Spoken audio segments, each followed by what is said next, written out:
हाथीर crime निरीक्षण तेबे भुवनेश्वर धौली गणदुष्कर्म मामलें मुख्य अभियुक्त सत्यप्रकाश हाथी ओरफ जोकर हापी को भुवनेश्वर गिरफ करिछि कमिशनरेट पुलिस। गिरफ पर हापी को नहीं घटनास्थल में पुलिस पहुंची तेबे घटना परठू फेरार थिला मुख्य अभियुक्त जनक।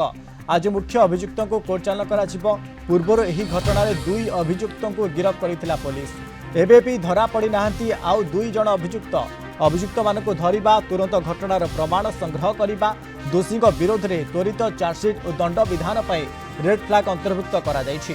मामलार त्वरित कार्यानुष्ठान और मॉनिटर क्राइमब्रांचर सीनियर अधिकारी करेंगे।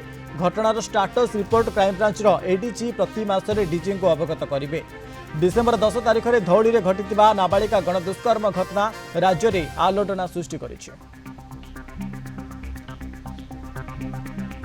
तापस परिडा भुवनेश्वर रिपोर्टर आम सहित लाइव जोड़ी। तापस हाथीर क्राइम सिरिक्रेशन करा जाउछि पूरा अपडेट कराउछि।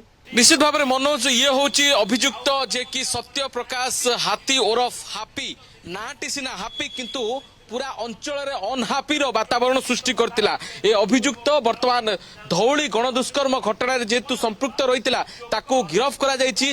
गिरफ परे एबे से धौली थाना भितर अछि एवं जहा किछि समय पूर्व पुलिस ताकू नै किछि क्राइम स्पॉट को जाई तार तथ्य प्रमाण संग्रह करतिला। अर्थात गणदुष्कर्म घटना परे